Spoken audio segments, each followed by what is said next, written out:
Assalamualaikum warahmatullahi wabarakatuh. Perkenalkan, nama saya Alazin Novan dengan NIM 721141923. Di sini saya akan mempresentasikan hasil analisis saya tentang model Islam yang paling cocok diaplikasikan di Indonesia untuk memenuhi kebutuhan UTS saya.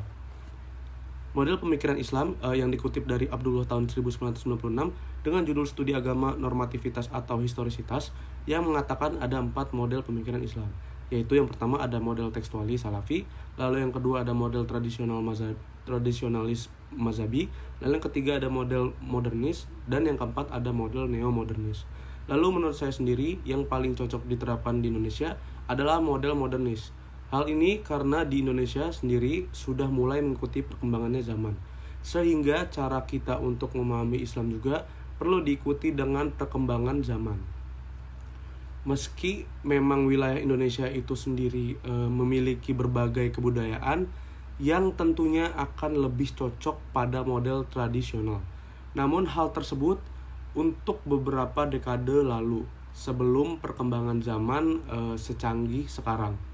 Sehingga untuk sekarang ini lebih cocok menggunakan konsep modern.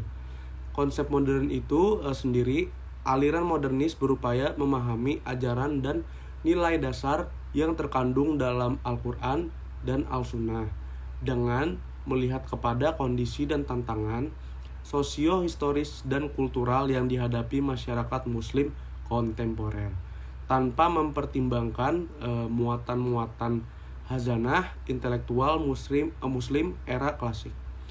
Aliran ini lebih cenderung untuk selalu maju memasuki teknologi modern. Aliran ini ingin memahami Al-Quran secara langsung dan melompat ke dunia modern.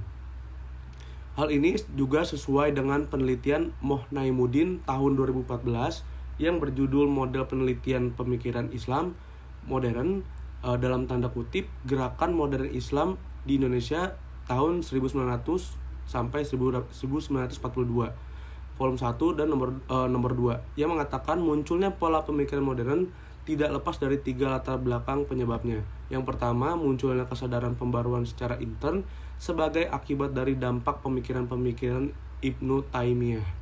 Yang kedua, lahirnya peradaban baru dari barat yang disebut masa Renaissance atau masa keemasan barat, yang memunculkan ide sentral modernisasi serta pemikiran rasional ilmiah sehingga melahirkan sains dan teknologi yang dimulai sekitar abad ke-16 Masehi.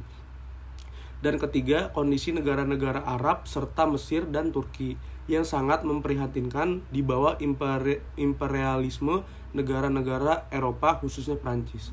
Kesadaran untuk mencapai kemerdekaan, kesadaran akan bangkitnya Eropa Barat dan Barat, serta kesadaran akan eksistensi umat Islam yang berabad-abad mengalami kemujudan adalah penyebab kuat lahirnya gerakan perubahan Islam. Sehingga pembaruan Islam dalam upaya-upaya untuk menyesuaikan paham keagamaan Islam dengan perkembangan baru yang ditimbulkan kemajuan ilmu pengetahuan dan teknologi modern.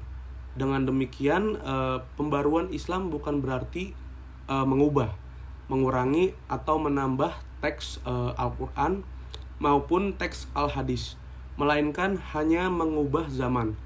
Hal ini dilakukan karena sehebat apapun paham-paham yang dihasilkan para ulama atau pakar zaman lampau itu tetap ada kurangnya dan selalu dipengaruhi oleh kecenderungan pengetahuan situasi sosial dan lain sebagainya. Paham-paham tersebut untuk di masa sekarang mungkin masih banyak yang relevan dan masih dapat digunakan, tetapi mungkin sudah banyak yang tidak sesuai lagi. Jadi kesimpulan dari analisis saya tentang model Islam yang paling cocok diaplikasikan di Indonesia adalah model modernisasi. Sekian dari saya, mohon maaf apabila ada kesalahan kata. Wassalamualaikum warahmatullahi wabarakatuh.